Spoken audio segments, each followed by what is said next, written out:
Ang sakit nga gibati sa usa ka single parents, bisan pagpila na katuig ang milabay, mura lang gihapon na o gahapon pa nahitabo. Ang mga samad sa kasing-kasing, bisan unsa pa nakadugay, doon naghihapoy panahon nga motulo ang mga luha kung imong mahinumduman. Real talk, na ay mga single parents nga maghilak sa panahon sa kagabhion.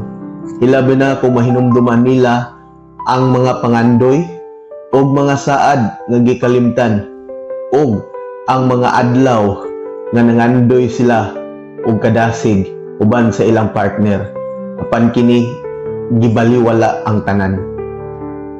Pero bisan pa man ana, wala nila pasagdi nga mubalik sila sa kangit-ngit nga dalan tungod kay naa sila'y rason aron mobangon ug mopadayon para sa ilang mga anak. Sa likod sa pultahan nga walay suga,